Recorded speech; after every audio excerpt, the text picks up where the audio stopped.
Domino's কিংবা pizza হাটের pizza আর খাওয়ার দরকার হবে না যদি তুমি ঝটপট বাসায় ঠিক এইভাবে একটা ব্রেড দিয়ে পিৎজা বানিয়ে ফেলতে পারো। এখানে আমি আমার বাসায় যে উপকরণগুলো ছিল সেগুলোর ভিতরেই একটু একটু করে সব কিছু অ্যাড করে এই দারুণ ফ্লেভারের পিৎজাটা আমি বানিয়ে ফেলছি। বিলিভ মি, এখানে কোনো চিকেন নাই, কোনো চিংড়ি নাই, কোনো মানে সসেস নাই, কিছুই নাই, জাস্ট ভেজিটেবল। তুমি রেস্টুরেন্ট স্টাইলে খেতে হলে তো অবশ্যই একটু চিজ ইউজ করতে হবে, ক্যাপসিকাম ইউজ করতে হবে, না হলে না তুমি সেই ফ্লেভারটা পাবা না।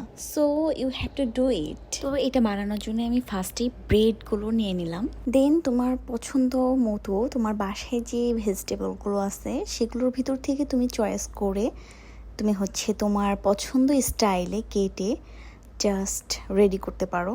এখানে আমি টমেটো নিয়ে নিচ্ছি, তারপরে ক্যাপসিকাম ছিল, ক্যাপসিকামটা ইউজ করছি। ক্যাপসিকাম ইউজ করলে তারপরে অরিগ্যানো পেপার যেটা আছে সেটা ইউজ করলে তোমার পিৎজা কিংবা পাস্তার একটা অন্যরকম ফ্লেভার চলে আসে।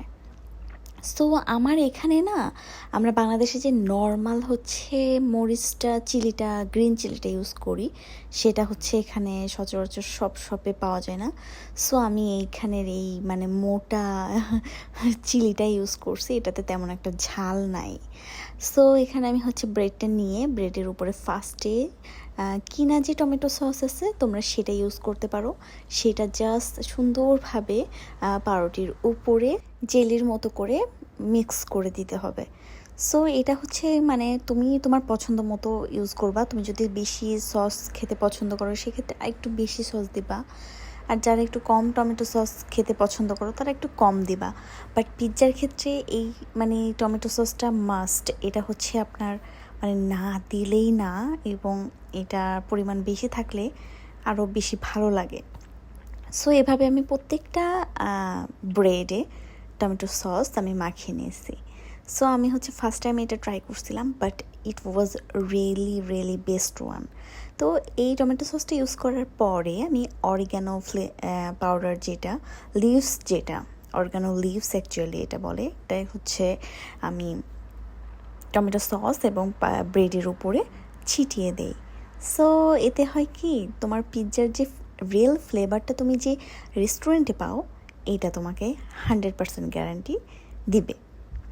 সো তারপরে আমি এইটার উপরে হালকা চিজ ছিটিয়ে দেই, যাতে মানে নিচের পোর্শনেও একটু চিজ ভাব থাকে, টপার পোর্শনে তো যেন থাকেই। টপার পোর্শনে তো অবশ্যই দিব, সেটাও আমি দেখাবো। এরপরে আমি দিব এটার উপরে কিছু অনিয়ন, কাঁচা অনিয়ন, যেটা আমি কিছু কুচি করে রাখছিলাম সেটা। সো এই অনিয়নগুলো অবভিয়াসলি একটা ভালো ফ্লেভার দিবে।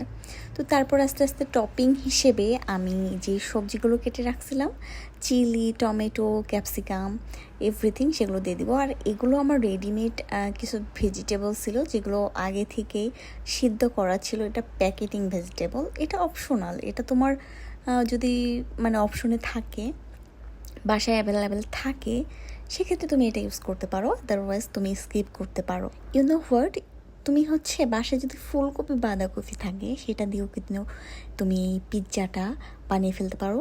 বিলিভ মি, এটা কোনো মানে বাজে কোনো একটা পিৎজা হবে না। অবভিয়াসলি এটা অনেক ভালো একটা ভেজিটেবল পিৎজা হবে, কারণ তুমি যে টপিংসগুলো দিচ্ছ, চিজ আর টমেটো সস, এটাই তোমার পিৎজাটাকে ফুল ফ্লেভারটা চেঞ্জ করে দেয়। এখানে তুমি যে ভেজিটেবলের একটা পিৎজা মেক করছো বা ভেজিটেবলের একটা পিৎজা খাচ্ছ, এটা কখনোই তোমার মনে হবে না, ফিল করতে পারবা না যখন তুমি এটা বাইট করবা।